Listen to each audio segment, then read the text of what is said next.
Hello दोस्तों, आज हम लोग पढ़ेंगे प्राणी जगत का तीसरा पाठ वर्ग साइक्लोस्टोमाटा से। चलिए पढ़ते हैं। साइक्लोस्टोमाटा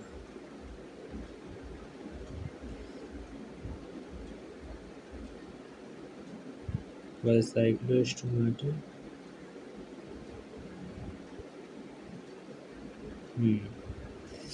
वर्ग साइक्लोस्टोमाटा वर्ग के सभी प्राणी, कुछ मछलियाँ के बाह्य परजीवी होते हैं। हाँ, सही बात है। इसका शरीर लंबा होता है जिसमें श्वसन के लिए 6 से 15 जोड़ी क्लोम छिद्र होते हैं। ठीक है। साइक्लोस्टोम में बिना जबड़ों का चूसक तथा वृत्ताकार मुख होता है। इसके शरीर में सल्क तथा युग्मित पंख का अभाव होता है। कपाल तथा मेरुदंड उपास्थि होता है। परिसंचरण तंत्र बंद प्रकार का है। साइक्लोस्टोम समुद्री होते हैं किंतु जनन के लिए अलवणीय जल में प्रवास करते हैं।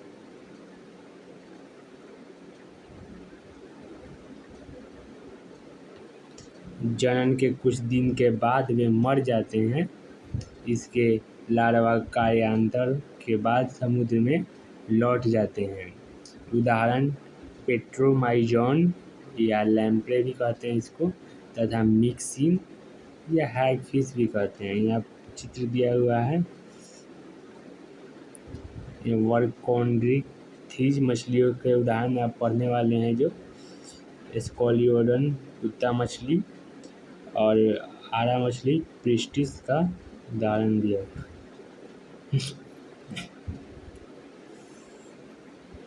तो देख लीजिए यहाँ जबड़ा रहित केसेलकुल पेट्रोमाइजॉन, ये साइक्लोस्टोमाटा का है उदाहरण, वही एक। यहाँ कॉन्ड्रिथीज का है।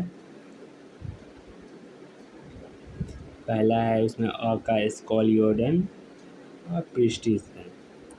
इसको अ का कुत्ता मछली भी कहते हैं और आरा मछली प को कहते हैं। अब है वर्कोन्ड्रिथीज ये धारा रेखीय शरीर के समुद्री प्राणी है तथा इसका अंत कंकाल उपास्थि है। मुख अधर पर स्थित होता है। पृष्ठरज्जु चिरस्थायी होती है। क्लोम छिद्र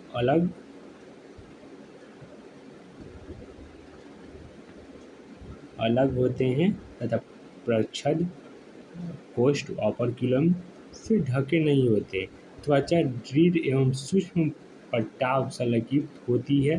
पट्टाभ दांत पट्टाभ शल्क के रूप में रूपांतरित और पीछे की ओर मुड़े दंत होते हैं। इनके जबड़े बहुत शक्तिशाली होते हैं। ये सब मछलियाँ हैं। वायु कोश की अनुपस्थिति के कारण ये डूबने से बचने के लिए लगातार तैरते रहते हैं। हृदय 2 प्रकोष्ठ वाला होता है जिसमें एक अलिंद तथा एक निल्य होता है। इनमें से कुछ विद्युत अंग होते हैं, कोष्ठ में टॉर्पीडो, तथा कुछ में विष दंश कोष्ठ ट्रायोगोन होते हैं। ये सब असमतापी कोष्ठ पोइकिलोथर्मिक हैं, अर्थात इनमें शरीर का ताप नियंत्रण करने की क्षमता नहीं होती। नर तथा मादा अलग अलग होते हैं। नर में श्रोणि पंख में अलिंगिक या क्लेश पर पाए जाते हैं।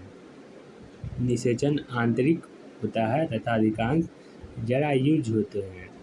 उदाहरण स्कॉलियोडन कुत्ता मछली, प्रिस्टिस आरा मछली, कॉर्केरोडन विशाल सफ़ेद shark, trigon whale shark. Picture तो देख ही चुके हैं। अब है वर्ग वही 4.2 का 11 का तीसरा वर्ग ऑस्ट्रिच। इस वर्ग की मछलियाँ लवणीय तथा अलवणीय दोनों प्रकार के जल में पाई जाती है। इनका अंतः कंकाल अस्थिर होता है। चित्र 4.20 में दिखाया गया है। इनका शरीर धारा रेखित होता है। मुख अधिकांशतः अग्र सिरे के अंत में होता है। इनमें 4 जोड़ी क्लोम छिद्र दोनों ओर प्रच्छद कोष्ठ ऑपरकुलम से ढके रहते हैं। त्वचा साइकोस्वाइड टिनोइड सल्क से ढकी रहती है। इनमें वायु कोष उपस्थित होता है जो उत्प्लावन में सहायक है। हृदय 2 प्रकोष्ठ का होता है। यह ब्रैकेट में है, एक अलिंद तथा एक निलय। ये सभी असमतापी होते हैं। नर तथा मादा अलग अलग होते हैं। ये अधिकांशतः अंडज होते हैं। निषेचन प्रायः बाह्य होता है। परिवर्धन प्रत्यक्ष होता है। उदाहरण समुद्री एक्सोसिस्ट्स, उड़न मछली, हिप्पोकैम्पस, समुद्री घोड़ा, अलवनीय लेबियो, रोहू, कतला, क्लेरियस इसको या मांगुर कहते हैं, एक्वेरियम बेटा ब्रैकेट में फाइटिंग फिश, पेट्रोपैसम इसको ब्रैकेट में एंगज मछली कहते हैं। यहाँ कुछ चित्र है। अस्थिल मछलियों का उदाहरण है, वही समुद्री घोड़ा कतला है, देख लीजिए। समुद्री घोड़ा और कतला यही है, बस हो गया। अब है वर्ग एम्फीबिया।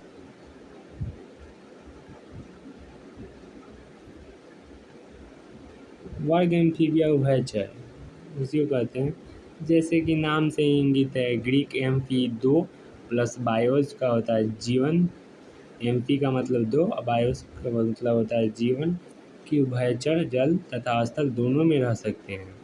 इनमें अधिकांशतः में 2 जोड़ी पैर होते हैं। शरीर सिर तथा धड़ में विभाजित होता है। कुछ में पूंछ उपस्थित होती है। उभयचर की त्वचा नम सल्क रहित होती है। नेत्र पलक वाले होते हैं। बाह्य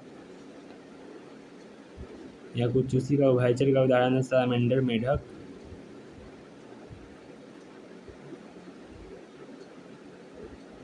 बाह्य कर्ण की जगह कर्णपटल पाया जाता है। आहार नाल, मूत्राशय तथा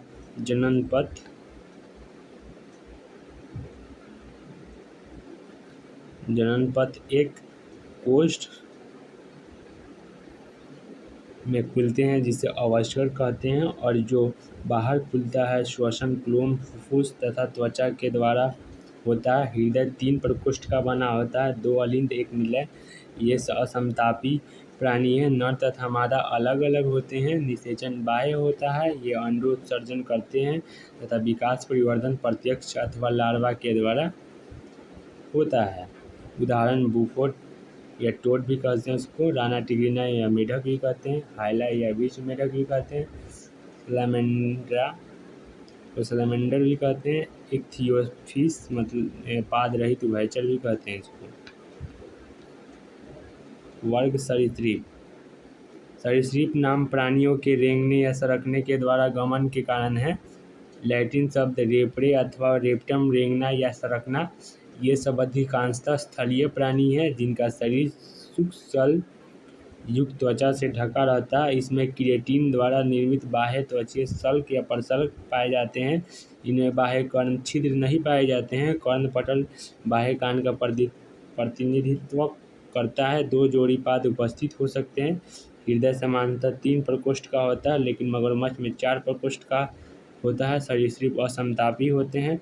सर्प तथा छिपकली अपनी सल्क की त्वचीय केंचुल के रूप में छोड़ते हैं।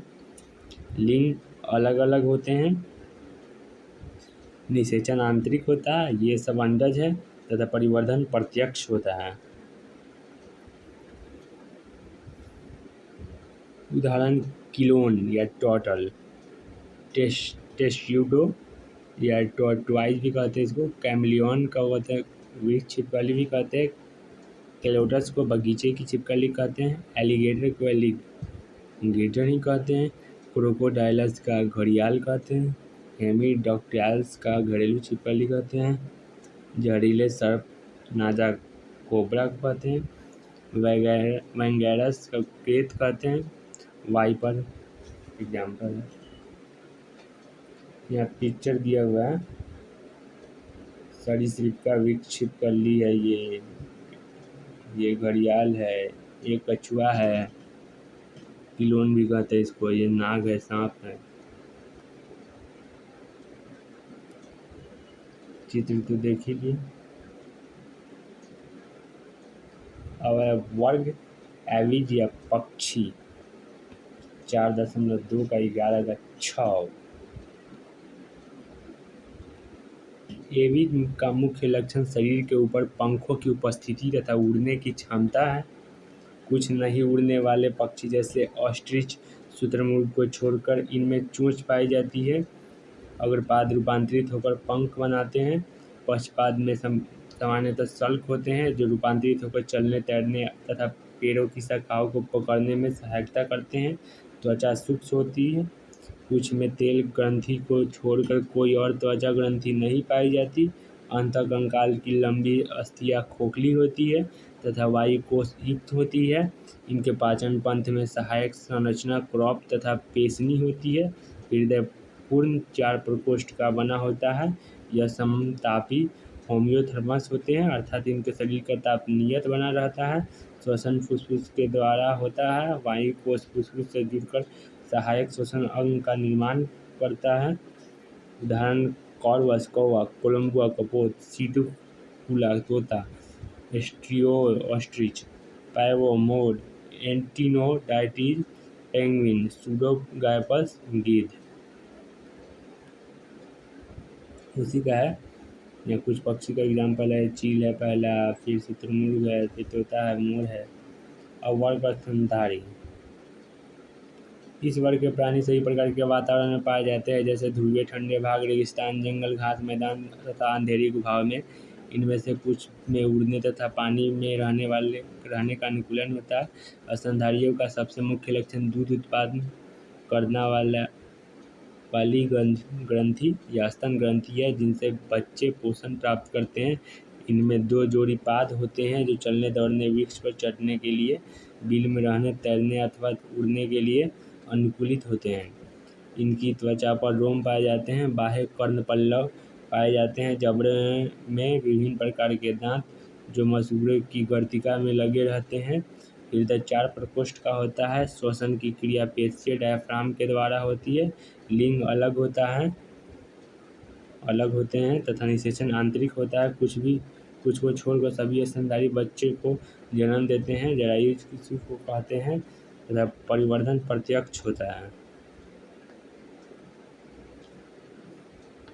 इसके कुछ एग्जाम्पल है, अंडज ऑर्निथोरिंक्स या इसको प्लेटिप्स या डॉकबिल भी कहते हैं। जरायुज मैक्रोपस, इसको कंगारू भी कहते हैं। टैरोपस, फ्लाइंग फॉक्स कहते हैं। केमिलस वही ऊँट को कहते हैं। मकाका बंदर को कहते हैं। ये सब जरायुज हैं। रैट्स चूहा को कहते हैं। कैनिस कुत्ते को कहते हैं। फेसिस बिल्ली को कहते हैं। एलिफस हाथी को कहते हैं। इक्कुस घोड़ा को कहते हैं। डेलीफिनस सामान्य dolphin, Balaenoptera blue whale, Panthera tigris बाघ, पैंथेरा लियो शेर, ये सब जरायुज है। अंडज में वही है, प्लेटिप्स या डकबिल, ऑर्निथोरिंक्स। और यहाँ सब वही है, चित्र है डकबिल का है, ये डकबिल है। एक कंगारू है, चमगादड़ है, ब्लू व्हेल है। यहाँ कुछ संघ का प्राणी जगत के विभिन्न संघों के प्रमुख लक्षण है जो पढ़े हैं पहले, उसी का है। चलिए पढ़ते हैं क्या है। तो देखिए, संघ पोरीफायरा का संगठन संगठन के स्तर उपस्थित होता है। समिति होता है अनेक प्रकार की। गुहा अनुपस्थित होता है। खंडीय वर्ण भी अनुपस्थित। पाचन तंत्र भी अनुपस्थित। परिसंचरण तंत्र भी उपस्थित। श्वसन तंत्र भी अनुपस्थित। विशेष लक्षण शरीर में छिद्र तथा नाल तंत्र होता है। अब फिर आ गया सिलेंट्रेटा या नाइडेरिया। संगठन की स्तर उत्तक होता है। समिति होता है आर्य होती है। गुहा अनुपस्थित। खंडीय वर्ण अनुपस्थित। पाचन तंत्र अपूर्ण। परिसंचरण तंत्र अनुपस्थित। श्वसन तंत्र अनुपस्थित। विशेष लक्षण न्यूरोब्लास्ट या दंश कोशिका उपस्थित।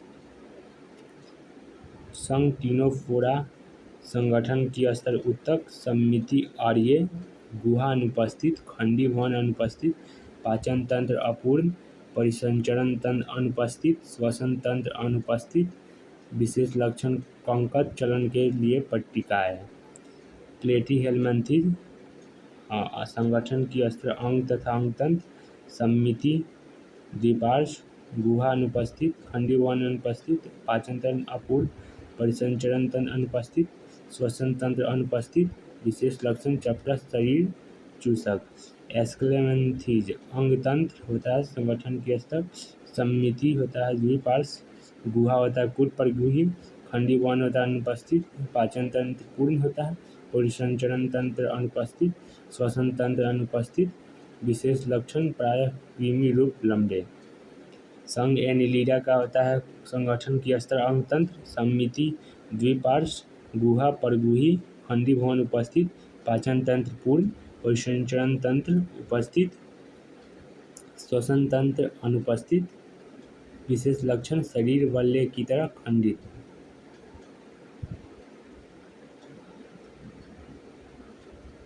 फिर आर्थ्रोपोडा है। आर्थ्रोपोडा अंग तंत्र वही इसका अंग तंत्र संगठन के स्तर अंग तंत्र सममिति द्विपार्श्व परगुही होता है गुहा, खंडी भवन अनुपस्थित, पाचन तंत्र पूर्ण, परिसंचरण तंत्र उपस्थित, श्वसन तंत्र उपस्थित, बाह्य कंकाल काइटिनी संधिपाद। विशेष लक्षण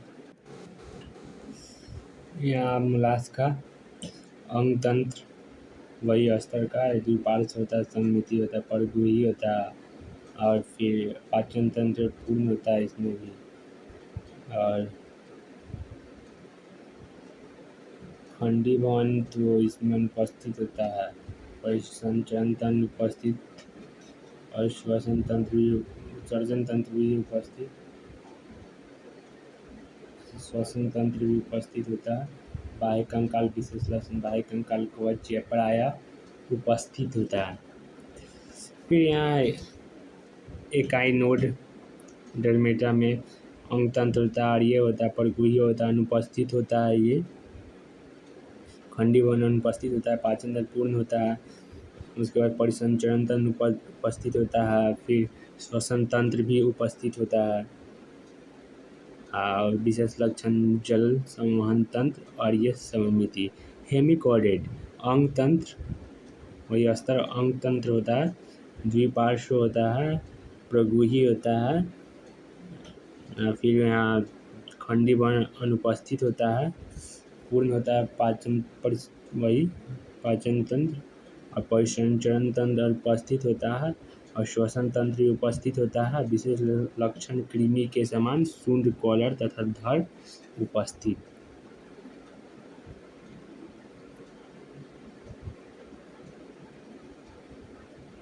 और फिर कॉर्डेट है रज्जुकी अंगस्तर का अंग तंत्र द्विपार्श्व परगुही, खंडी भवन उपस्थित, पाचन तंत्र पूर्ण, परिसंचरण तंत्र उपस्थित, उसके बाद श्वसन तंत्र भी उपस्थित।